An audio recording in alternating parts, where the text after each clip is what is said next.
سورۃ الفتح، تمہیدی باتیں میں پہلے عرض کر چکا ہوں. یہ سورہ مبارکہ نازل ہوئی ہے صلح حدیبیہ کے بعد. اس کی جو تاریخی پس منظر ہے صرف یہ چند جملے کفایت کریں گے. سن 5 میں غزوہ احزاب کے بعد یہ حضور نے صحابہ سے کہہ دیا تھا کہ اب قریش میں وہ دم نہیں رہا کہ اب دوبارہ وہ تم پر چڑھ کر آئیں اور حملہ کریں. لن تغزوکم قریش بعد عامکم ھذا ولکنکم تغزونہم. اب انیشیٹو تمہاری طرف سے ہوگا. وہ انیشیٹو حضور نے لیا ہے سن 6 میں.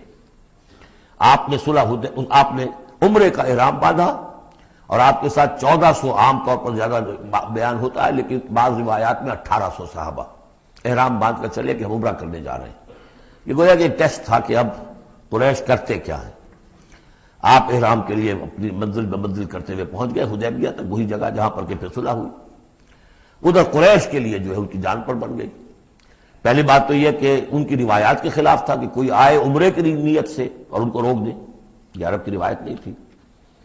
دوسرے یہ کہ اب اگر آنے دیتے ہیں اور مسلمان دندناتے ہوئے آئیں اس شہر کے اندر عمرہ کریں تو گویا کہ ان کی شکست ہو گئی. تو وہاں پر جو بھی ہوا تفصیلات کا تو موقع نہیں ہے. ایک طرف تو وہ تلے ہوئے تھے کہ جنگ کریں گے، اور جب حضرت عثمان کو حضور نے بھیجا ہے کچھ سلسلہ جنبانی کے لیے، وہاں ان کو روک لیا گیا. خبر مشہور ہو گئی کہ انہیں شہید کر دیا گیا. پھر حضور نے بیعت لی.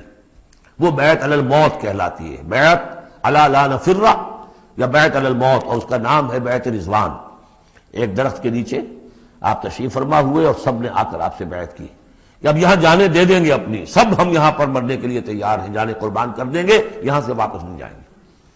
جب وہاں یہ خبریں پہنچی اور انہوں نے کچھ اور اندازہ کر لیا تھا کہ یہ تو بڑے سرفرے لوگ معلوم ہو رہے ہیں، ان میں سے کوئی جو ہے بھاگنے والا نظر نہیں آتا یہاں سے، تو پھر یہ ہے کہ وہ مجبور ہو گئے کہ اب کو صلح کریں. پھر صلح ہوئی، صلح حدیبیہ، لیکن وہ بڑی ان ایکول صلح تھی. اس میں مسلمانوں کے لیے ہیوملیشن تھی، اس لیے کہ یہ طے کر لیا گیا اس میں کہ اگر کوئی مسلمان مدینے سے واپس آئے مکے تو اسے مکے والے واپس نہیں کریں گے، لیکن اگر کوئی مکے سے مدینے جائے گا تو واپس کرنا ہوگا. اور وہاں پر ہو بھی یہ گیا. ابو جندل صحابی تھے جن کو کہ اسی نے جو کہ وہاں سے صلح کے لیے گفت و شریک کرنے کے لیے آیا تھا، سہیل بن عمرو، اس کا ہی بیٹا عین اس وقت وہ پہنچ گیا، لیکن صلح کے وہ کاغذات لکھے جا چکے تھے. اس نے معاملہ بچایا، مسلمانوں مجھے پھر قصائیوں کے حوالے کر رہے. حضور نے فرمایا کہ اب ابو جندل تم صبر کرو، جو وعدہ ہم کر چکے ہیں ہمیں اس کی پابندی کرنی ہے. بہرحال اس کو حضور نے، اگرچہ صحابہ تو اس درجے دلگیر تھے کہ ہم یہ دب کر صلح کیوں کر رہے ہیں. حضرت عمر رضی اللہ تعالیٰ عنہ سے تو بہرحال یہ بھی کہہ دیجئے کہ زیادہ قرب جو انہیں حاصل تھا حضور سے، اس کی بنا پر ان کی یہ ہمت ہو گئی کہ آپ نے وہ سوال جواب بھی کر لیا جس پر آپ پھر ساری عمر پچھتاتے رہے. کہ آپ نے پوچھا کہ کیا ہم حق پر نہیں ہیں؟ حضور نے فرمایا ہاں ہم حق پر ہیں. کیا آپ اللہ کے رسول نہیں ہیں؟ آپ نے مسکرا کر جواب دیا ہاں میں اللہ کا رسول ہوں. تو پھر ہم یہ کیوں دب کر صلح کر رہے ہیں؟ آپ نے فرمایا کہ میں وہی کر رہا ہوں جو اللہ نے مجھے حکم دیا. بس اتنی سی بات تھی جس پر ساری عمر پچھتائے. لیکن یہ بات حضرت علی نے بھی کر دی اس درجے میں کہ جب وہ صلح نامہ لکھا گیا، حضور ڈکٹیٹ کرا رہے تھے، حضرت علی کاتب تھے، لکھ رہے تھے، تو اب حضور نے فرمایا یہ صلح نامہ ہے، لکھو محمد رسول اللہ اور قریش کے مابین. وہ سہیل بن عمرو نے اعتراض کر دیا کہ نہیں، یہ اگر ہم اس میں لکھیں گے ظاہر بات ہے صلح نامے پر تو دونوں فریقوں کے دستخط ہوتے ہیں، تو میں دستخط کروں گا تو میں تو آپ کو اللہ کا رسول نہیں مانتا، ورنہ اس عبارت کی روح سے جب اس کے نیچے میرا بھی دستخط آئیں گے تو گویا میں نے مان لیا. تو حضور نے اس پر بھی مسکرا کر کہا کہ تم مانو نہ مانو میں اللہ کا رسول ہوں، لیکن اے علی مٹا دو یہ رسول اللہ کے لفظ، مٹا دو، وہاں سے لکھ دو یہ معاہدہ ہے محمد ابن عبداللہ اور قریش کے مابین. حضرت علی نے کہا کہ حضور یہ میں نہیں کر سکتا، میں اپنے ہاتھ سے آپ کے نام کے ساتھ لکھے ہوئے الفاظ. اب دیکھیے اگرچہ حکم تو یہ ہے کہ الامر فوق الادب، لیکن یہ کہ یہ جو بھی کچھ ہوا ہے تو یہ ہوا غیرت دینی، حمیت دینی کی وجہ سے. حضرت علی نے بھی کیا، حضرت عمر نے بھی کیا، دونوں کے طرز عمل میں کوئی فرق نہیں. لیکن بہرحال اس کے بعد جو ہے صلح ہوئی ہے، اور مسلمانوں کے دل اگرچہ اس پہ بہت ہی رنجیدہ تھے، اور یہ بات بھی بڑی عجیب تھی کہ وہی احرام کھول دیے گئے، وہی قربانی کے جانور جو ہیں. تو اب اس پر جو ہے یہ آیت سورت اتری ہے، اور پہلا لفظ یہ ہے انا فتحنا لک فتحا مبینا، مسلمانوں کی دلجوئی کے لیے کہ تم جسے سمجھ رہے ہو کہ دب کر صلح کی ہے، حقیقت حال کے اعتبار سے تو اے محمد ہم نے آپ کو بڑی روشن فتح عطا فرمائی. آج ہم اسے انٹرپریٹ کر سکتے ہیں روشن فتح کس اعتبار سے کہ ٹریٹی کے معنی یہ ہے کہ مصالحت کی صلح ہوتی ہے دو فریقوں کے درمیان جو ایک دوسرے کو ریکگنائز کریں. اس کا مطلب یہ ہے کہ قریش نے ریکگنائز کر لیا that Muhammad is a power to reckon with، اور یہ بہت بڑی بات ہے. قریش نے تسلیم کیا، اور تسلیم کرنا جو ہے یہ اللہ تعالیٰ کی طرف سے فتح عظیم ہے.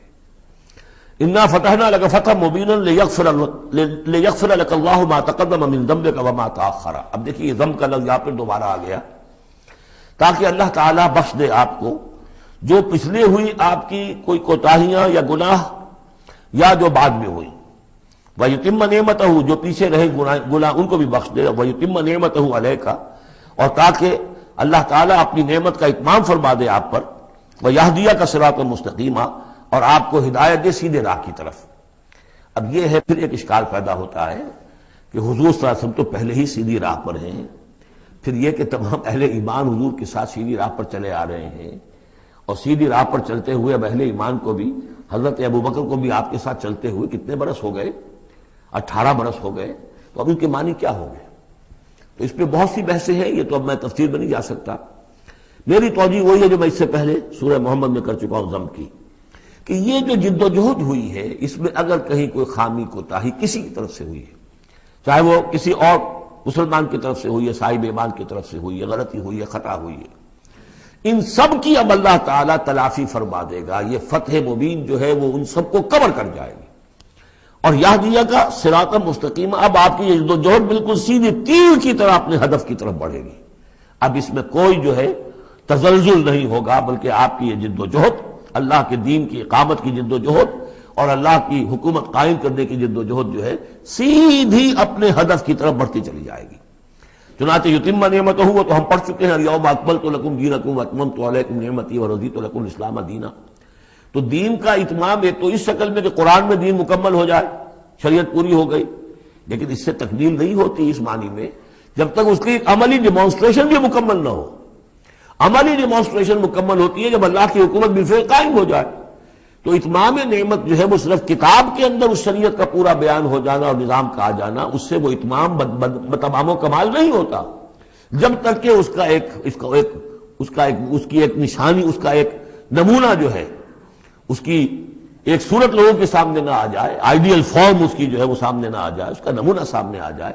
تو اس کے لیے ضروری ہے کہ اب یہ جد و جہد آپ کی جو ہے سیدھی اب تیز رفتاری کے ساتھ اپنے اصل ہدف یعنی اظہار دین لیظہرہ علی الدین کلہ. اور یہ آیت آ جائے گی اس سورہ مبارکہ کے آخر میں بھی کہ ہم نے بھیجا ہی آپ کو ہے محمد اس لیے ہے کہ آپ اللہ کے دین کو غالب کریں. تو وہ اللہ کے دین کے غلبے کی جد و جہد اب تیر کی طرح سیدھی جائے گی. اللہ نے ساری اگلی پچھلی اگر کوئی اس میں کمیاں کوتاہیاں رہ گئی ہیں کسی کی طرف سے آپ کے ساتھیوں میں سے، ان سب کی تلافی کے لیے یہ فتح مبین آپ کو عطا کر دی. وَيَنْصُرَكَ اللَّهُ نَصْرًا عَزِيزًا، اور اللہ آپ کی مدد کرے گا ایسی مدد کہ جس کے لیے کوئی شکست نہ ہو، بڑی زبردست مدد. هُوَ الَّذِي أَنزَلَ السَّكِينَةَ فِي قُلُوبِ الْمُؤْمِنِينَ لِيَزْدَادُوا إِيمَانًا مَعَ إِيمَانِهِمْ. وہی ہے کہ جس نے اہل ایمان کے دلوں میں سکینت نازل کر دی تاکہ ان کے ایمان میں اور اضافہ ہو جائے، تاکہ وہ اور اضافہ کر لیں اپنے ایمان میں، جتنا ایمان ہے اس سے اور بڑھ کر. وَلِلَّهِ جُنُودُ السَّمَاوَاتِ وَالْأَرْضِ. اب ظاہر بات ہے کہ اس میں ایک تو کیفیت یہ تھی کہ جو انہیں سکون حاصل تھا کہ وہ تیار تھے سب اپنی جانیں دینے کے لیے، اس کے لیے بھی ایک سکون قلب کے اندر اللہ تعالیٰ نے ان کے پیدا کیا تھا، تبھی تو وہ اس کے لیے آمادہ ہوئے.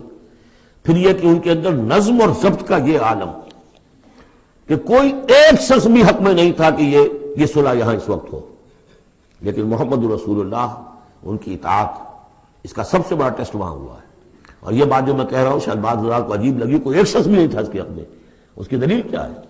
اس کی دلیل یہ ہے کہ جب حضور نے جب صلح ہو گئی مکمل، آپ نے فرمایا مسلمان اٹھو، احرام کھول دو اور یہی قربانیاں دے دو.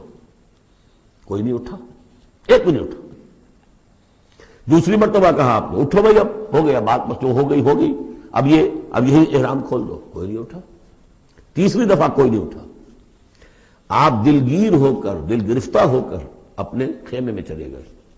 ام سلمہ رضی اللہ تعالیٰ عنہ ام المومنین آپ کے ساتھ تھی. ان سے جا کر کہا، میں نے 3 مرتبہ مسلمانوں سے کہا ہے کہ اٹھو اور احرام کھول دو، کوئی نہیں اٹھ رہا. انہوں نے کہا، مشورہ دیا کہ آپ کسی سے کچھ نہ کہیں، اپنی زبان سے کچھ نہ کہیں، آپ اپنا احرام کھول دیے. بس آپ آئے باہر، آپ نے قربانی دی، احرام کھول دیا. اس پر اب سب اٹھ گئے. یعنی اصل میں وہ سب کے سب منتظر تھے کہ کیا حضور ہمارا امتحان لے رہے ہیں، یہ کوئی ٹیسٹ ہو رہا ہے، کیا ہو رہا ہے، یا حالت منتظرات شاید کوئی نئی صورت پیدا ہو جائے، شاید حالات بدل جائیں۔ لیکن ان کے لیے یہ بڑی انہونی سی بات تھی کہ عمرے کی نیت کر کے ہم نے احرام باندھا ہوا، یہاں کیسے کھول دے رہا ہوں۔ لیکن بہرحال وہ صرف ایک توقف جو تھا وہ اسی درجے میں تھا کہ شاید کوئی نئی صورت پیدا ہو جائے۔ لیکن اس سے ظاہر ہو رہا ہے کہ سب کے دل جو ہیں وہ اس صلح کے حق میں نہیں تھے، وہ تو چاہ رہے تھے کہ اب ہمیں موقع ملے اور ہم یہاں جنگ ہو اور اللہ کے دین کو ہم غالب کریں۔ هو الذي انزل السکینۃ فی قلوب المؤمنین لیزدادوا ایمانا مع ایمانہم وللہ جنود السماوات والارض، اور تمام آسمانوں اور زمین کے لشکر تو اللہ ہی کے ہیں۔ وکان اللہ علیما حکیما، اللہ سب کو جاننے والا اور کمال حکمت والا ہے۔ لیدخل المؤمنین والمؤمنات جنات تجری من تحتها الانہار خالدین فیہا، تاکہ وہ داخل کرے اہل ایمان مردوں اور عورتوں کو ان باغات میں جن کے دامن میں ندیاں بہتی ہوں گی، جن میں وہ ہمیشہ ہمیشہ رہیں گے۔ ویکفر عنہم سیئاتہم، اور دور کر دے ان سے ان کی برائیوں کو۔ وکان ذلک عند اللہ فوزا عظیما، اور یقیناً یہی شے ہے اللہ کے نزدیک بڑی کامیابی۔ وَيُعَذِّبُ الْمُنَافِقِينَ وَالْمُنَافِقَاتِ وَالْمُشْرِكِينَ وَالْمُشْرِكَاتِ الظَّانِّينَ بِاللَّهِ ظَنَّ السَّوْءِ، یہ الفاظ بہت مشابہ ہیں سورہ احزاب کی آخری آیات کے، اور سورہ احزاب جو ہے آپ کو معلوم ہے سن 5 میں نازل ہوئی اور یہ سن 6 میں نازل ہو رہی ہے، تو زمانہ جو ہے قریب کا ہے۔ اور اللہ سزا دے اور عذاب دے منافق مردوں اور منافق عورتوں کو، اور مشرک مردوں اور مشرک عورتوں کو، کہ جو اللہ کے بارے میں بہت برے گمان رکھتے ہیں۔ علیہم دائرۃ السوء، اصل میں تو ان کے اوپر ہے مسلط برائی کا دائرہ۔ وغضب اللہ علیہم، اور اللہ غضبناک ہوا ہے ان پر۔ ولعنہم، اللہ نے ان پر لعنت فرمائی ہے۔ وعد لہم جہنم، اور ان کے لیے تیار کیا ہوا جہنم کو وسعت مسیرا، اور وہ بہت بری جگہ ہے لوٹنے کی۔ وللہ جنود السماوات والارض، آسمان اور زمین کے لشکر کل کے کل اللہ ہی کے اختیار میں ہے۔ وکان اللہ عزیزا حکیما، اللہ زبردست ہے اور حکیم ہے۔ پہلے آیا تھا علیما حکیما، اب عزیزا حکیما۔ انا ارسلناک شاہدا ومبشرا ونذیرا، اے نبی ہم نے بھیجا ہے آپ کو شاہد بنا کر، وہی شاہد گواہی دینے والا۔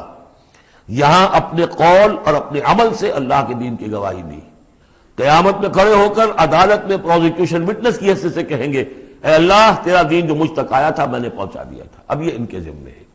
فکیف اذا جئنا من کل امۃ بشہید وجئنا بک علی ہؤلاء شہیدا، ہم نے آپ کو بھیجا ہے گواہ بنا کر اور بشارت دینے والا بنا کر اور خبردار کرنے والا بنا کر، لتؤمنوا باللہ ورسولہ، تاکہ اے مسلمانوں تم ایمان رکھو اللہ پر اور اس کے رسول پر، وتعزروہ وتوقروہ، اور اللہ کے رسول کی تو تم مدد بھی کرو اور ان کی تعظیم کرو، توقیر کرو، وتسبحوہ بکرۃ واصیلا، اور اللہ کی تم تسبیح کرو صبح شام۔ یہاں دیکھیے اس آیت میں لتؤمنوا باللہ ورسولہ، اللہ اور اس کے رسول دونوں پر ایمان رکھو، پھر رسول کے لیے وتعزروہ وتوقروہ، اور اللہ کے لیے وتسبحوہ بکرۃ واصیلا، اس کی تسبیح بیان کرو صبح شام۔ ان الذین یبایعونک انما یبایعون اللہ، یقیناً وہ لوگ جو اے نبی آپ سے بیعت کر رہے ہیں وہ حقیقت میں اللہ سے بیعت کر رہے ہیں۔ ید اللہ فوق ایدیہم، اللہ کا ہاتھ ان کے ہاتھوں کے اوپر ہے۔ فمن نکث فانما ینکث الی نفسہ، تو جو کوئی بھی اس بیعت کی خلاف ورزی کرے گا، اس کو توڑے گا، اس کا سارا وبال اسی کے اوپر ہوگا۔ ومن اوفی بما عاہد علیہ اللہ، اور جو پورا کر دے گا اس معاہدے کو جو اللہ سے کر رہا ہے، فسیؤتیہ اجرا عظیما، تو اللہ تعالیٰ اسے اجر عظیم عطا فرمائے گا۔ اس آیت کو اچھی طرح سمجھ لیجئے اور اس کا تعلق جوڑ لیجئے جو سورہ توبہ کی آیت نمبر 111 تھی۔ ان اللہ اشترى من المؤمنین انفسهم واموالهم بان لهم الجنہ یقاتلون فی سبیل اللہ فیقتلون ویقتلون وعدا علیہ حقا فی التوراۃ والانجیل والقرآن ومن اوفی بعہدہ من اللہ فاستبشروا ببیعکم الذی بایعتم بہ، اللہ نے اہل ایمان سے ان کی جانیں اور مال خرید لی ہے جنت کے عوض۔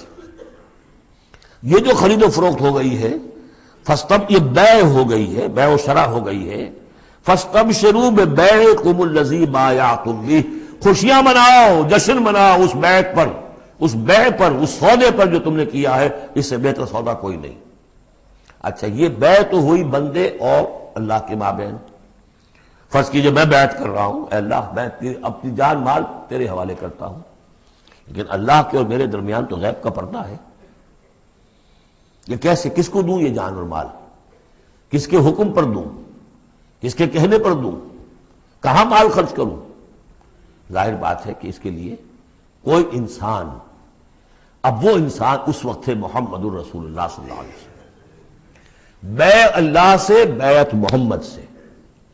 محمد اللہ کے رسول ہیں، وہ بتائیں گے کہ اس طرح مال خرچ کرو، اس طرح جان لگاؤ، یہ وقت آ گیا ہے جان لے کر میدان میں آ جاؤ، جان ہتھیلی پر رکھ کو میدان میں آ جاؤ۔ لہذا جو بیع اللہ سے ہوئی ہے، ان اللہ اشتری من المؤمنین انفسهم واموالهم بان لهم الجنہ، اس کے لیے بیعت محمد الرسول اللہ سے ہو رہی ہے۔ اور یہ عرب میں رواج تھا کہ جب وہ کوئی سودا کرتے تھے پھر وہ مصافحہ کرتے تھے، ہاتھ ملاتے تھے، ہاتھ جب ملا لیا اب وہ جو سودا ہے پکا ہو گیا، اب پیچھے نہیں جا سکتے آپ۔ جب تک مصافحہ نہیں ہوتا اس وقت تک آدمی کوئی اس میں تبدیلی کر سکتا ہے، لیکن مصافحہ جو ہے وہ پختگی کے لیے۔ لہذا یہ بیعت اب محمد رسول اللہ سے ہو رہی ہے کہ ہم نے جو جان اللہ اور اپنی مال جو اللہ کے حوالے کی ہے اسے ہم خرچ کریں گے آپ کے کہنے کے مطابق، جو آپ حکم دیں گے، آپ کی مرضی ہے، آپ ہم سے جب چاہیں یہ جان اور مال حاصل ہے، جب چاہیں وصول فرما لیں۔ یہ بیعت ہے جو ہوئی ہے محمد رسول اللہ سے۔ اچھا، اس میں جو یہ فرمایا، چونکہ یہ تین فریق ہو گئے، اللہ، بیعت کرنے والا اور جس کے ہاتھ پر بیعت کی گئی، لہذا یہ ٹرائی پارٹائٹ ایگریمنٹ ہے، تین فریق ہیں اس کے۔ ایک وہ ہے حضور کا ہاتھ، جس پر بیعت کرنے والے کا ہاتھ آ گیا۔ اللہ نے فرمایا تیسرا ہاتھ بھی ہے، وہ تمہیں نظر نہیں آ رہا، ید اللہ فوق ایدیہم، اللہ کا ہاتھ ان کے ہاتھوں کے اوپر ہے۔ تو یہ تین ہاتھ ہیں در حقیقت اس بیعت کے اندر، اس بیعت کے اندر۔ ان الذین یبایعونک انما یبایعون اللہ، اصل میں تو بیعت، اور بیعت جو ہو رہی ہے تو اللہ سے ہو رہی ہے۔ فاستبشروا ببیعکم الذی بایعتم بہ، باب مفاعلہ کے اندر بھی وہ آ گیا، تم نے جو باہمی یہ کیا ہے بیع و شراء کا معاملہ، اس میں خوشیاں مناؤ، وہی باب مفاعلہ ہے، وہ یبایعونک۔ ان الذین یبایعونک، اے نبی جو آپ سے یہ بیعت کر رہے ہیں، انما یبایعون اللہ، وہ اللہ سے بیعت کر رہے ہیں۔ ید اللہ فوق ایدیہم، اللہ کا ہاتھ ان کے ہاتھوں کے اوپر ہے۔ فمن نکث فانما ینکث علی نفسہ، تو جو کوئی بھی اب اس سے روگردانی کرے گا، اسے توڑے گا، اس کی خلاف ورزی کرے گا، اس کا وبال اسی پر آئے گا، آپ پر اس کا کوئی الزام نہیں۔ ومن اوفی بما عہد علیہ اللہ فسیؤتیہ اجرا عظیما، اور جو بھی پورا کر دے گا جس کا کہ اس نے وعدہ اللہ سے کیا ہے، یہ معاہدہ اللہ سے ہوا جان اور مال کا۔ اسی لیے سورہ احزاب میں آپ نے پڑھا تھا نا، من المؤمنین رجال صدقوا ما عہد اللہ علیہ فمنہم من قضی نحبہ ومنہم من ینتظر۔ اہل ایمان میں وہ جوان مرد ہیں جنہوں نے اپنا جو عہد کیا تھا اللہ سے وہ پورا کر دکھایا، سچا کر دیا۔ ان میں سے وہ بھی ہیں جو اپنی نظر پیش کر چکے، اور وہ بھی ہیں جو باقی منتظر ہیں ابھی کہ کب ہماری باری آئے۔ وبال دوش ہے سر جان ناتواں پہ، مگر لگا رکھا ہے تیرے خنجر و ثنا کے لیے، اے اللہ ہم لیے پھر رہے اس سر کو کہ کب تیری راہ میں کٹے اور ہم فارغ ہو جائیں، سمک دوش ہو جائیں، ہمارے کندھے سمک ہو جائیں، ہلکے ہو جائیں، سمک دوش، کندھا ہلکا ہو جائے۔ یہ سر کا بوجھ ہم لگائے ہوئے ہیں اپنے سر پر کہ کب تیری طرف سے حکم آئے ہم نے اپنے سر کٹوائیں اور ہم فارغ ہوں۔ اب اسی کو سمجھ لیجئے کہ حضور کے بعد یہ بیعت کس سے ہوگی؟ جو بھی کوئی داعی اللہ اب کھڑا ہو اللہ کے نام کے، نبی تو نہیں ہوگا، ہوگا امتی۔ اطاعت اس کی ہوگی اللہ اور اس کے رسول کی اطاعت کے نیچے نیچے، اس کے دائرے کے اندر، مستقل بذات اطاعت اس کی نہیں ہوگی۔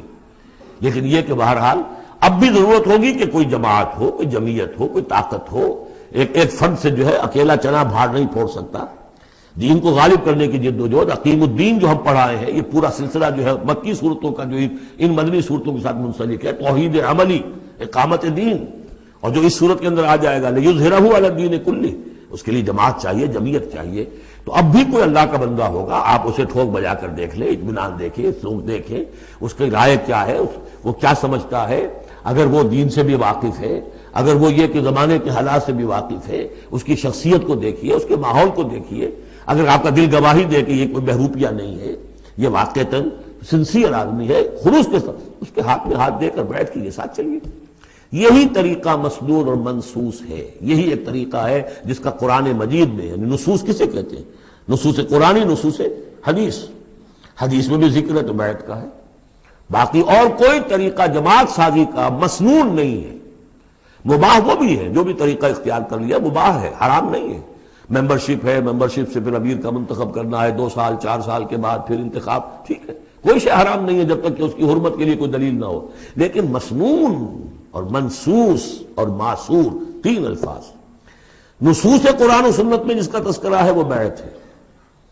جو مسنون ہے پوری زندگی حضور کی جو ہے اس میں کتنی بیعتیں ہوئی ہیں، بیعت عقبہ اولیٰ، بیعت عقبہ ثانیہ، بیعت رضوان، اور پھر یہ کہ نحن الذین بایعوا محمدا علی الجہاد ما بقینا ابدا، جب غزوہ احزاب میں جب وہ خندق کھودی جا رہی تھی تو یہ شعر پڑھ رہے تھے صحابہ کرام، ہم ہیں وہ لوگ کہ جنہوں نے محمد سے بیعت کی ہے جہاد کی، اب یہ جہاد جاری رہے گا جب تک جان میں جان ہے۔ یہ ہے ساری زندگی میں آپ کی یہ بیعت کا نظام تھا۔ اس کے بعد خلافت ہوئی تو بیعت پر ہوئی، حضرت ابو بکر سے بیعت، عمر سے بیعت، مشورہ علیحدہ بات ہے، جب طے ہو گیا کہ اب یہ ہو گیا تو بیعت۔ پھر خلافت میں کچھ غلط رخ پیدا ہو رہا تھا، حضرت حسین رضی اللہ تعالیٰ عنہ اور حضرت عبداللہ ابن زبیر رضی اللہ تعالیٰ عنہما یہ کھڑے ہوئے تو جنہوں نے جمعیت بنائی بیعت کی بنیاد پر بنائی۔ یہ دوسری بات ہے کہ جو کوفی تھے انہوں نے جو بیعت کی تھی حضرت حسین سے وہ توڑ دی انہوں نے، فمن نکث فانما ینکث علی نفسہ۔ اس کے بعد ہمارے ہاں اگر کوئی سلسلہ بنا ہے ارشاد کا، تزکیہ نفس کا، صوفیاء کا، وہ بھی بیعت، بادشاہ ہوتے تھے تو بیعت۔ پچھلی صدی میں جتنے جہاد ہوئے، ہمارے ہاں سب سے بڑا جہاد ہوا پچھلی صدی کا، 19ویں صدی عیسوی کا، سید احمد بریلوی رحمۃ اللہ علیہ اور شاہ اسماعیل شہید رحمۃ اللہ علیہ، ان لوگوں کا جو بیعت کی بنیاد پر جماعت تھی، کوئی اور بنیاد جماعت سازی کی نہیں تھی۔ مہدی سوڈانی نے جہاد کیا انگریزوں کے خلاف بیعت کی بنیاد پر، سنوسی نے جہاد کیا اطالویوں کے خلاف بیعت کی بنیاد پر۔ تو یہ بیعت کا لفظ جو یہاں آیا ہے اس کو اچھی طرح سمجھ لیجیے۔ یہ جان لیجئے کہ یہ جو دوسرا رکوع ہے اس سورہ مبارکہ کا، اور اس کے بعد تیسرا رکوع اور چوتھا رکوع جو ہے، ان میں بھی تقدیم و تاخیر ہے۔ یہ جو پہلے رکوع کا مضمون ہے یہ جا کر ملے گا اب تیسرے کے ساتھ، اور بعد میں یہ نازل ہوا ہے کہ یہ جو دوسرے رکوع میں آیتیں آ رہی ہیں، سَيَقُولُ لَكَ الْمُخَلَّفُونَ مِنَ الْأَعْرَابِ شَغَلَتْنَا أَمْوَالُنَا وَأَهْلُونَا، جب حضور واپس پہنچ گئے اور یہ غزوہ جو بیعت رضوان ہو گئی اور پھر صلح حدیبیہ ہو گئی، پھر آپ واپس پہنچے تو جاتے ہوئے گویا کہ ان سے کہا جا رہا ہے حضور سے، جیسے کہ غزوہ تبوک سے واپسی پر جو آیات نازل ہوئی وہ ہم سورہ توبہ میں پڑھ چکے ہیں۔ ان قریب کہیں گے وہ لوگ جو پیچھے رہ جانے والے تھے، من الاعراب، اعراب میں سے، شغلتنا اموالنا واہلونا، حضور نے عام اعلان کروایا تھا، فرض نہیں تھا، سب کے لیے لازم نہیں تھا، عمرے کے لیے چلنے کے لیے کہا تھا چلے، جتنے لوگ چل سکتے ہیں چلے۔ تو اب آئیں گے یہ وہ اعراب جو ہے بادیہ نشین، اور وہ کہیں گے حضور ہم مشغول رہے اپنے اموال میں، اپنے ڈھور ڈنگر کی دیکھ بھال میں، اپنے اہل و عیال میں، ہم آپ کے ساتھ نہیں جا سکے، فاستغفر لنا، تو ہمارے لیے استغفار کیجئے۔ یقولون بألسنتہم ما لیس فی قلوبہم، یہ لوگ اپنے منہ سے وہ کچھ کہہ رہے ہیں اپنی زبانوں سے ان کے دلوں میں نہیں ہے، دلوں میں کچھ اور ہے۔ یہ منافقوں کا تذکرہ ہو رہا ہے اعراب میں سے۔ قل فمن یملک لکم من اللہ شیئا ان اراد بکم ضرا او اراد بکم نفعا، ان سے کہیے کہ اگر اللہ تعالیٰ نے تمہارے لیے کوئی بھی اگر ضرر کا فیصلہ کیا تھا تو، اور اگر خیر کا فیصلہ کیا تھا تو کون سی چیز روک سکتی ہے؟ من یملک لکم من اللہ شیئا، کون ہے وہ کہ جو اختیار رکھتا ہو تمہارے بارے میں اللہ کی طرف سے کچھ بھی، اگر اس نے ارادہ کیا ہو ضرر کا، یعنی اگر کوئی خرابی ہونی تھی تو کیا تمہارے یہاں ہونے کی وجہ سے رک جانی تھی؟ یا اگر خیر کوئی آنا تھا تو تمہاری غیر موجودگی میں نہیں آ سکتا تھا؟ یعنی پیچھے رہ جانا چاہیے ماندار، کیوں رہ گئے؟ اگر کوئی خیر آنا تھا تو تمہاری غیر موجودگی میں بھی آ سکتا ہے، کوئی شر آنا تھا وہ تمہاری موجودگی میں بھی آ سکتا ہے۔ تو جب تمہاری موجودگی اور ناموجودگی اللہ کے اعتبار سے تو بالکل برابر ہے، تو تمہارا یہ بہانہ تراشنا جو ہے یہ صحیح نہیں ہے۔ بل کان اللہ بما تعملون خبیرا، بلکہ تم جو کچھ کرتے رہے ہو اللہ اس سے باخبر ہے۔ وہ کیا ہے؟ اب ان کے دل کی بات اللہ تعالیٰ، ان کے دل میں جو چور تھا، بل ظننتم، تمہیں یہ گمان ہو گیا تھا، ان لن ينقلب الرسول والمؤمنون الى اہلہم ابدا، ان کو یہ گمان ہوا کہ ان کا تو معلوم ہوتا ہے کہ واقعتاً کوئی دماغ خراب ہو گیا مسلمانوں کا، قریش پر چڑھائی کر کے جا رہے ہیں، قریش، یہ تو سمجھیے کہ ان کے لیے ابھی تک عرب میں جو ان کی حیثیت تھی قریش کی، وہ سمجھتے تھے کہ اب تو یہ موت کے منہ میں جا رہے ہیں، اب یہ واپس ان میں سے کوئی آنے والا نہیں ہے۔ بل ظننتم، تم نے یہ گمان کیا تھا، ان لن ينقلب الرسول والمؤمنون الى اہلہم ابدا، کہ اب واپس آئیں گے ہی نہیں رسول اور اہل ایمان اپنے گھر والوں کی طرف۔ وَزُيِّنَ ذَلِكَ فِي قُلُوبِكُمْ، اور یہ تمہارے دلوں میں کھبا دی گئی بات، وَظَنَنْتُمْ ظَنَّ السَّوْءِ، اور تم نے بہت برا گمان کیا، وَكُنْتُمْ قَوْمًا بُورًا، اور تم ہو ہی تباہ ہونے والے لوگ۔ یہ منافقین اعراب کا تذکرہ ہو رہا ہے، اور یہ کب ہو رہا ہے؟ سن 6 میں۔ سن 2 کے اندر جو معاملہ تھا وہ بھی ہم دیکھ چکے، وہ جو سورہ محمد کے اندر آیا معاملہ، جبکہ ابھی یہ مرحلہ شروع ہو رہا تھا، ابھی قتال کا سلسلہ شروع ہونے والا تھا، اس وقت بھی ان کے دلوں میں صلح جوئی، امن سے کام کرو، صلح سے کام کرو، یہ خامخواہ جو ہے یہ اس طرح کی مہم جوئی مناسب نہیں ہے۔ اس وقت ان کا یہ خیال تھا۔ وَمَن لَّمْ يُؤْمِن بِاللَّهِ وَرَسُولِهِ فَإِنَّا أَعْتَدْنَا لِلْكَافِرِينَ سَعِيرًا، اور جو کوئی اللہ اور اس کے رسول پر ایمان نہ رکھے تو اللہ تعالیٰ نے ایسے کافروں کے لیے تو جہنم تیار کر رکھی ہے۔ وَلِلَّهِ مُلْكُ السَّمَاوَاتِ وَالْأَرْضِ يَغْفِرُ لِمَن يَشَاءُ، اور اللہ آسمانوں اور زمین کی بادشاہی اللہ ہی کے لیے ہے، وہ بخشتا ہے جس کو چاہتا ہے، وَيُعَذِّبُ مَن يَشَاءُ، اور عذاب دے گا جس کو چاہے گا، وَكَانَ اللَّهُ غَفُورًا رَحِيمًا، اور اللہ تعالیٰ غفور الرحیم ہے۔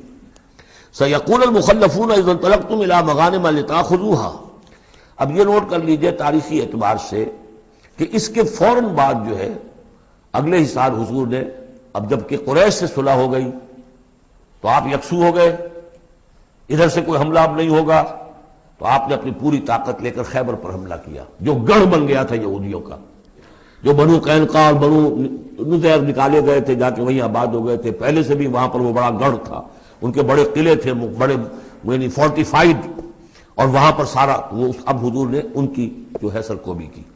جب حضور خیبر کی طرف جا رہے تھے، اب ان کا ہم بھی چلتے ہیں آپ کے ساتھ، اس لیے انہیں یقین تھا کہ فتح ہوگی اور مال غنیمت آئے گا۔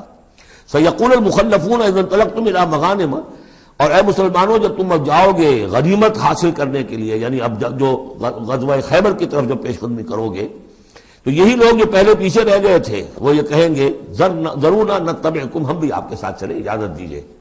یریدون ان یبدلوا کلام اللہ، یہ اللہ کے کلام کو بدل دینا چاہتے ہیں۔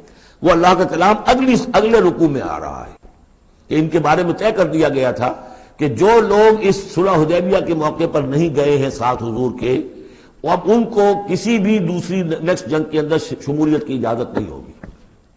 وہ آگے آ رہا ہے، اس لیے اس کے سمجھنے میں تھوڑی سی دقت ہوتی ہے، لیکن سمجھ لیجئے کہ وہ آگے ہے، اس لیے تقدیم و تاخیر کی میں نے بات آپ سے کی تھی۔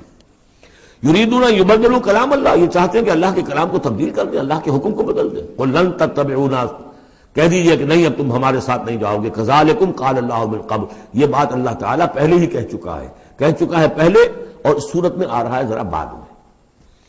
فسیقولون بل تحسدوننا، وہ کہیں گے یہ تو آپ لوگ حسد کر رہے ہیں ہم سے، آپ ہمیں ساتھ میں لے جانا چاہتے ہیں جبکہ ہمیں اندازہ ہے کہ وہاں پہ غنیمتیں ملیں گی۔ بل کانوا لا یفقہون الا قلیلا، حقیقت یہ ہے کہ یہ فہم ہی نہیں رکھتے، تفقہ ہی نہیں رکھتے مگر بہت ہی تھوڑی۔ قل للمخلفین من الاعراب، یہ جو لوگ رہ گئے تھے پیچھے، یہ بدو لوگ، ان سے کہہ دیجئے ستدعون الی قوم اولی باس شدید، ان قریب پھر تمہیں بلایا جائے گا ایک ایسی قوم کی طرف، ایسے قوم کے مقابلے کی طرف جو بڑی طاقت والی ہوگی۔ تو قاتلونہم او یسلمون، یا تم ان سے قتال کرو گے یا وہ مسلمان ہوں گے اور یا وہ اطاعت قبول کریں گے۔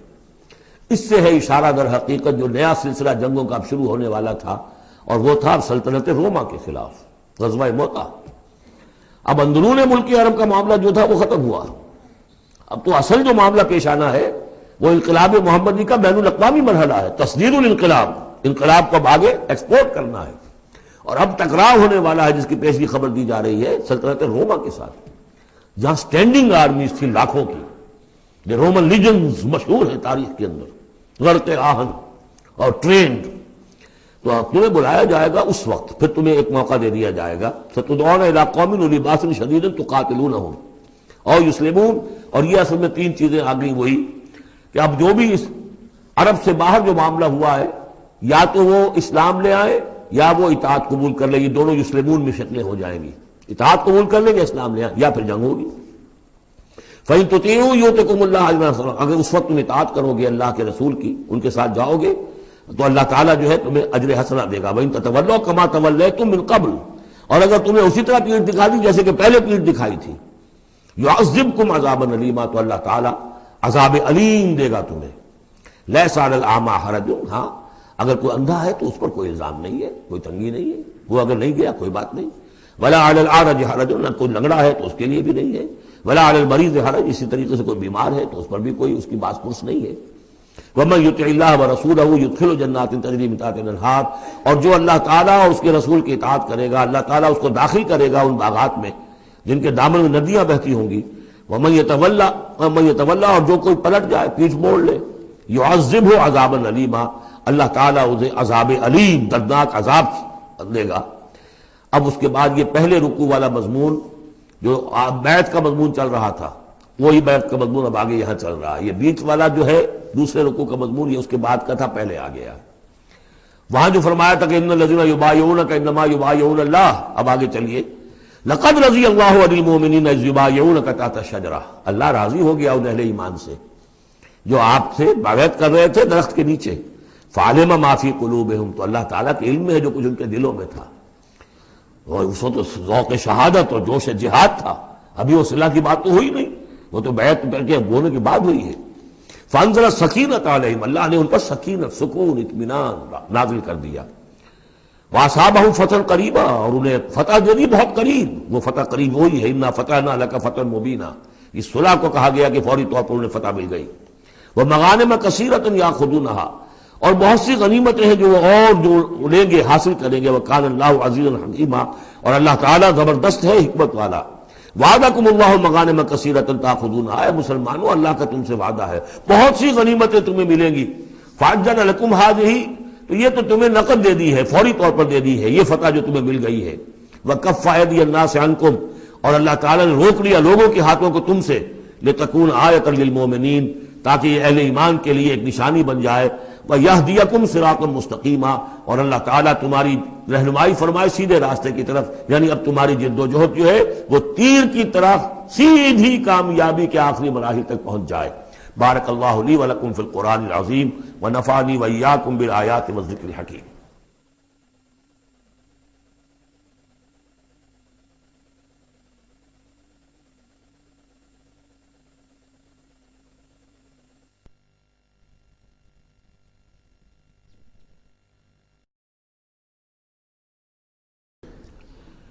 وعدکم اللہ مغانم کثیرۃ تاخذونہا، اللہ تعالیٰ نے اے مسلمانوں تم سے وعدہ کیا ہے بہت سی غنیمتوں کا جو تمہیں حاصل ہوں گی۔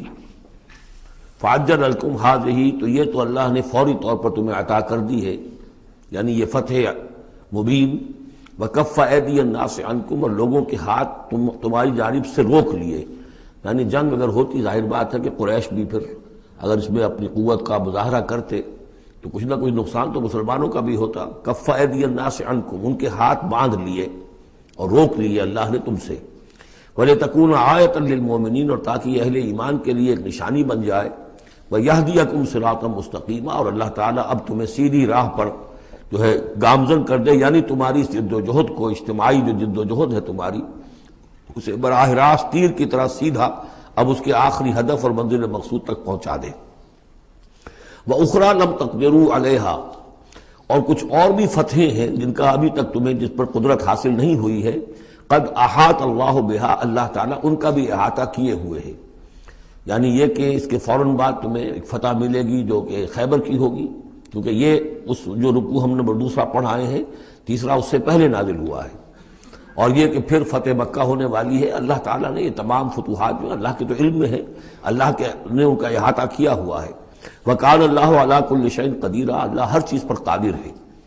وَلَوْ قَاتَلَكُمُ الَّذِينَ كَفَرُوا لَوَلَّوُا الْأَدْبَارَ، اور اگر یہ کافر یعنی قریش مکہ تم سے جنگ کرتے تو لازماً پیٹ دکھا دیتے، پیٹ پھیر جاتے۔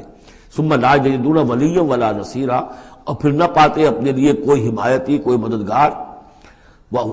سنت اللہ التی قد خلت من قبل، یہ اللہ کی وہ سنت ہے، اس کا دستور ہے، اس کا قانون ہے کہ جو پہلے سے چلا آ رہا ہے، یعنی یہ کہ اللہ تعالیٰ اپنے رسولوں کی مدد کرتا ہے۔ تو اب رسول کے ساتھ اگر وہ جنگ پر آمادہ ہو گئے ہوتے تو یقیناً ان کو پیٹھ دکھانی پڑتی اور شکست ان کا مقدر بنتی۔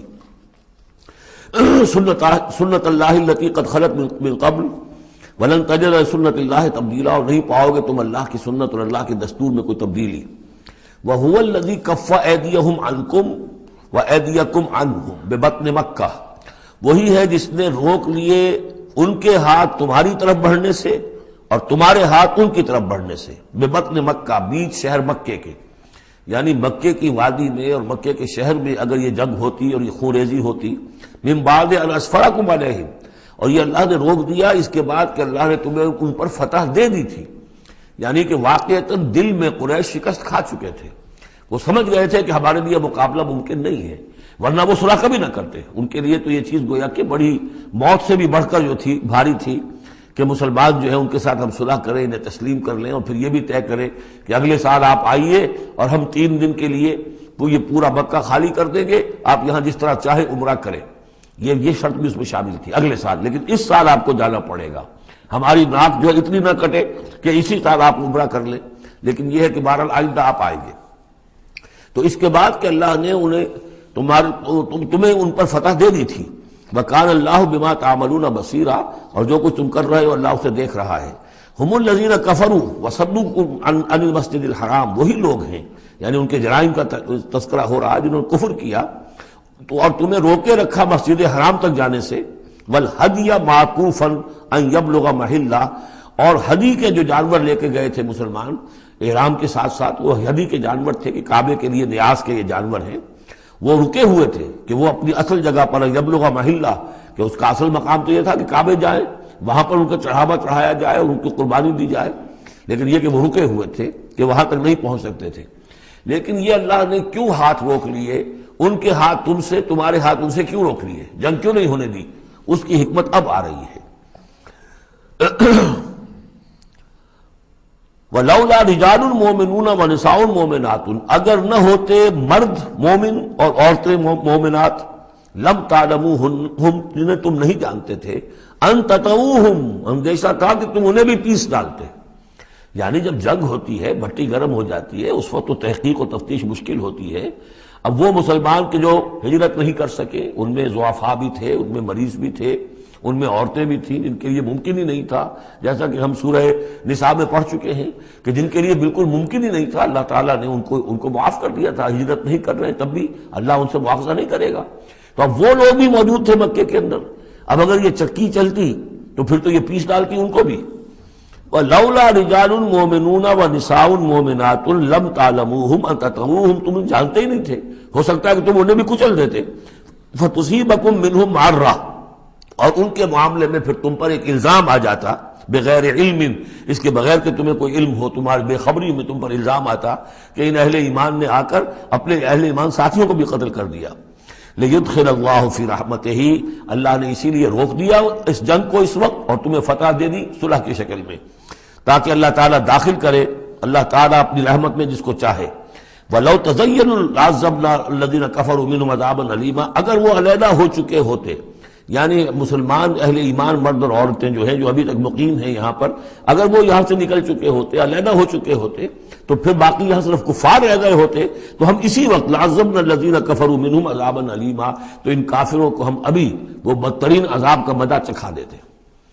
اس جعل الذین کفروا فی قلوبہم الحمیۃ حمیۃ الجاہلیہ، جب کافروں نے اپنے دلوں کے اندر ایک حمیت جو ہے، ایک بڑی غیرت اور حمیت کا معاملہ، لیکن وہ حمیت جاہلی تھی کہ ہم لوگ، اور کیسے ممکن ہے کہ ہم انہیں یہاں پر عمرہ کرنے دیں، یہ لوگ کہ جو بے دین ہو گئے، ان کے اعتبار سے تو بے دین تھے، جو ہم اپنے آبا و اجداد کے دین کو چھوڑ گئے، تو وہ جو نسل پرستی اور قوم پرستی ان میں تھی، اور آبا پرستی تھی، اور اپنی روایت پرستی تھی، اس کے بنا پر حمیت جاہلیت ان کے دلوں کے اندر اتنی کوٹ کوٹ کر بھری ہوئی تھی۔ اس جعل الذین کفروا فی قلوبہم الحمیۃ حمیۃ الجاہلیہ، انہوں نے حمیت جاہلی کو اپنے دلوں کے اندر راسخ کر لیا تھا۔ فانزل اللہ سکینتہ علی رسولہ وعلی المؤمنین، تو اللہ تعالیٰ نے اپنا طرف سے سکون نازل فرما دیا اپنے رسول پر صلی اللہ علیہ وسلم اور اہل ایمان پر، وَأَلْزَمَهُمْ كَلِمَةَ التَّقْوَىٰ، اور اللہ تعالیٰ نے ان پر لازم کر دیا تقویٰ کی بات کو، یعنی اللہ تعالیٰ نے تقویٰ کو ان پر لازم کر دیا۔ وَكَانُوا أَحَقَّ بِهَا، یقیناً وہ تقویٰ کے زیادہ حقدار بھی ہیں، وَأَهْلَهَا، اور واقعتاً تقویٰ کے اہل ہیں، ان کے اندر تقویٰ موجود ہے۔ وَكَانَ اللَّهُ بِكُلِّ شَيْءٍ عَلِيمًا، اور یقیناً اللہ تعالیٰ ہر چیز کا علم رکھتا ہے۔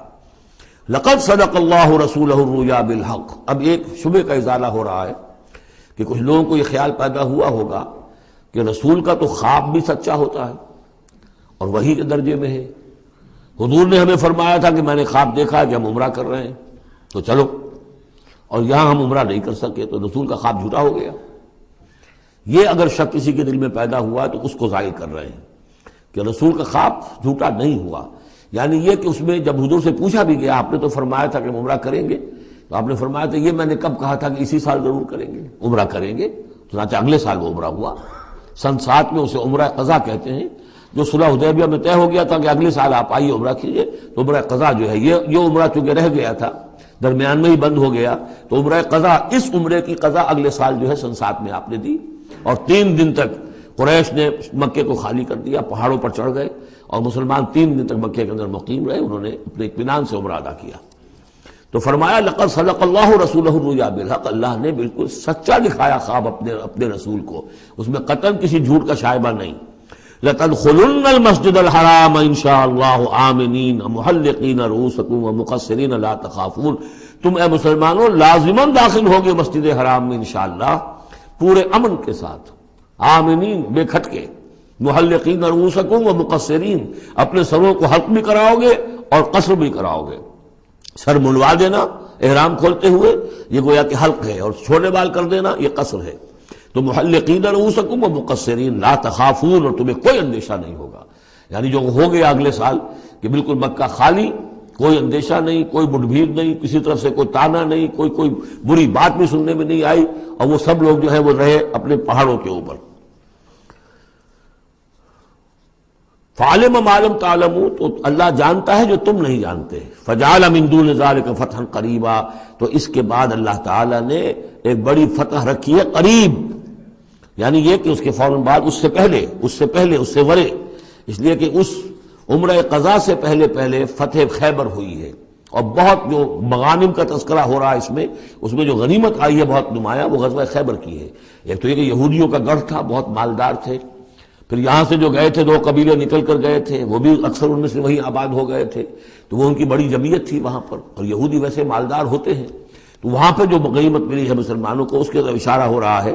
اللہ تعالیٰ نے اس سے پہلے کہ تم عمرہ قضا ادا کرو اور جب تم داخل ہوگے مسجد حرام، اس سے پہلے جو ہے اللہ تعالیٰ تمہیں فتح دے گا، نصیب کرے گا۔ اب وہ آیت آ گئی، هو الذی ارسل رسولہ بالہدی ودین الحق لیظہرہ علی الدین کلہ، یعنی یہ جو سلسلہ اب جا رہا ہے، صراط مستقیم، سیدھا راستہ کس منزل کی طرف جا رہا ہے؟ دنیا میں مسلمانوں تمہاری جد و جہد کی منزل کیا ہے؟ اللہ کے دین کا غلبہ، اس لیے کہ ہم نے اپنے رسول کو بھیجا ہی اس کام کے لیے۔ یہ سورہ توبہ میں آیت ہم پڑھ چکے ہیں، فرق صرف یہ ہے کہ وہاں پر تھا هو الذی ارسل رسولہ بالہدی ودین الحق لیظہرہ علی الدین کلہ ولو کرہ المشرکون، یہاں آخری حصہ ہے وکفی باللہ شہیدا۔ لیکن سورہ توبہ والی آیت جو کہ تم پھر سورہ صف میں آ جائے گی، وہ بھی اب زیادہ دور نہیں رہی ہے، وہ بھی ہم جلدی پڑھیں گے۔ تو اللہ نے تو بھیجا ہے اپنے رسول کو صلی اللہ علیہ وسلم الہدا دے کر، یعنی قرآن حکیم جو ہدایت کاملہ ہے، نو انسان را پیام آخری حامل او رحمت للعالمین، هو الذی ارسل رسولہ بالہدی ودین الحق، اور دین حق دے کر بھیجا ہے۔ یہ دین کی بات کیجئے، اب دیکھیے الدین، ان اقیم الدین، اللہ کے دین کو قائم کرو۔ ام لہم شرکاء شرعوا لہم من الدین ما لم یأذن بہ اللہ، کیا ان کے شریکوں نے بھی کوئی دین دیا ہے انہیں؟ اللہ نے انہیں دین حق دیا ہے، اور دین حق اس لیے دیا ہے کہ اسے غالب کرے کل کے پورے نظام زندگی کے اوپر، پورے نظام زندگی پر۔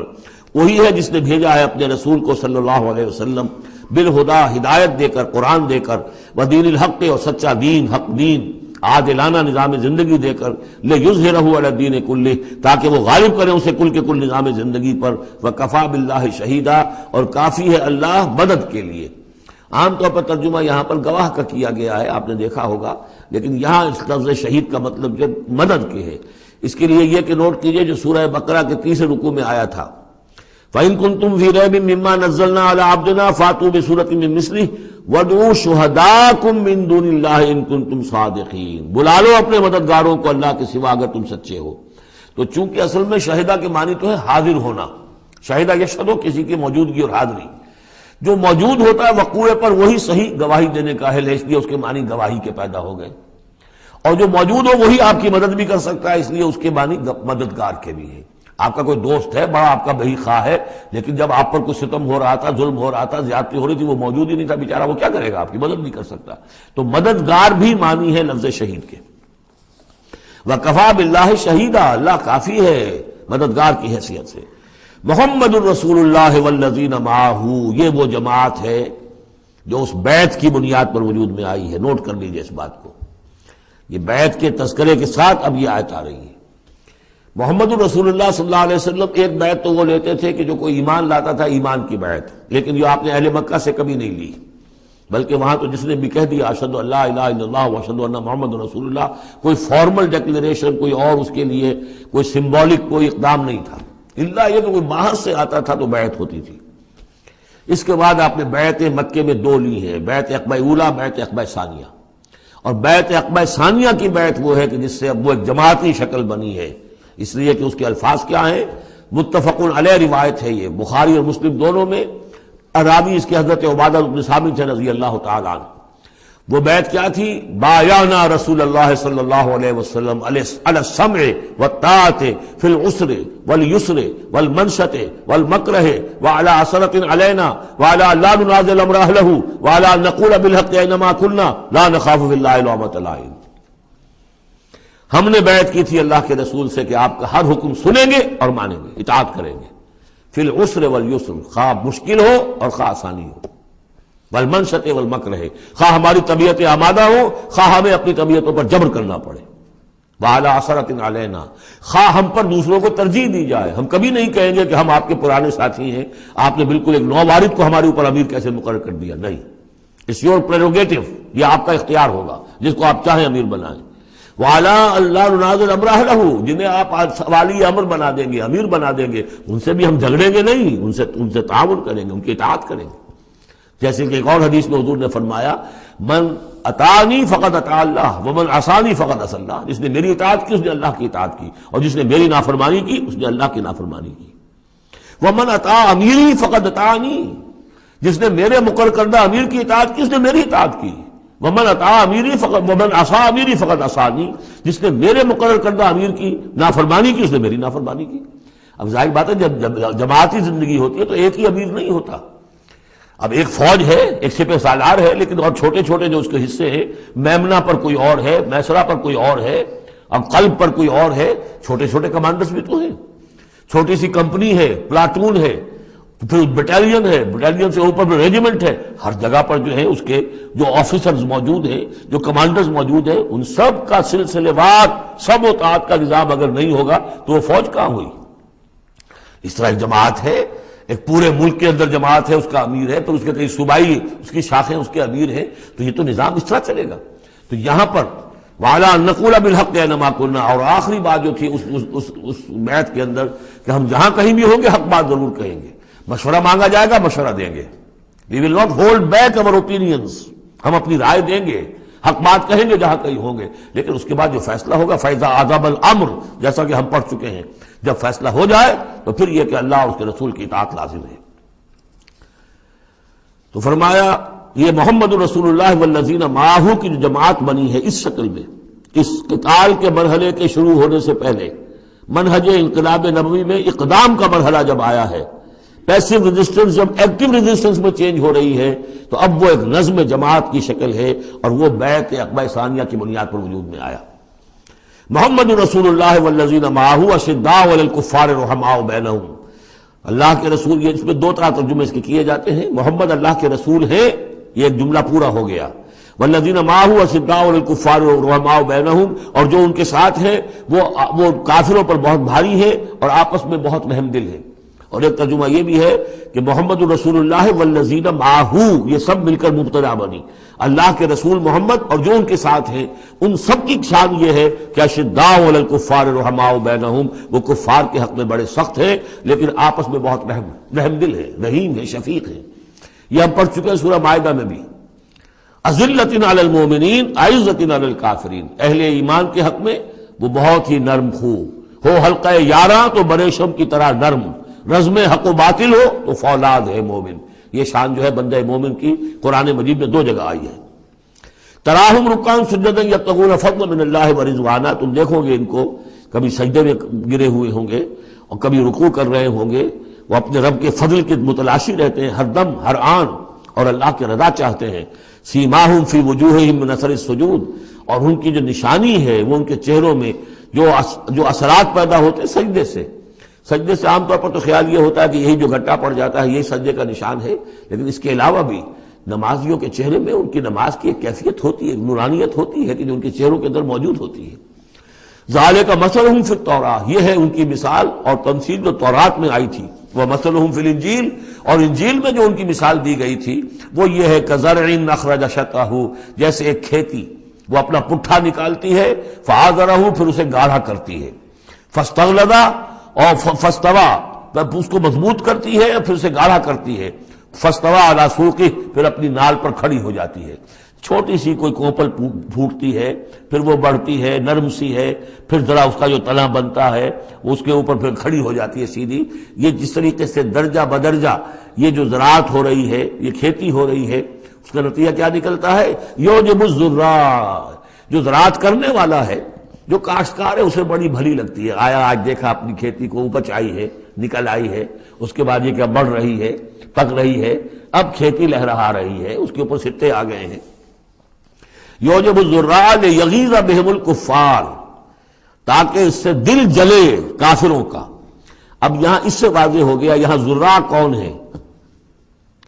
یہ کھیتی صحابہ کرام کی کھیتی ہے جو پھل رہی ہے، پھول رہی ہے، اور اس کا کاشتکار کون ہے؟ محمد الرسول اللہ صلی اللہ علیہ وسلم.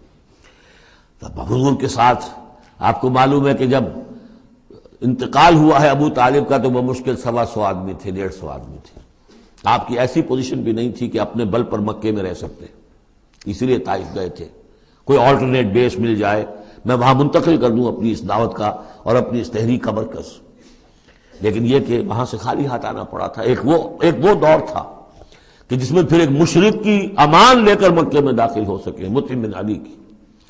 آج ایک دور یہ ہے کہ 1400 یا 1800 آدمی جو ہیں وہ بیعت موت کی ہے انہوں نے، اور ان کو اس پر جو ہے ملال ہے کہ دم کر صلح کیوں کی ہے. ان کی جو حمیت ایمانی ہے اور غیرت ایمانی ہے وہ ملال اس پر ہے. وہ جان بچنے کی کوئی خوشی نہیں ہے انہیں. وہ تو کہہ کہ ہم نے دم کر کیوں صلح کریں، ہم اپنی جانیں دینے کے لیے تیار ہیں. کھیتی جو ہے اپج رہی ہے.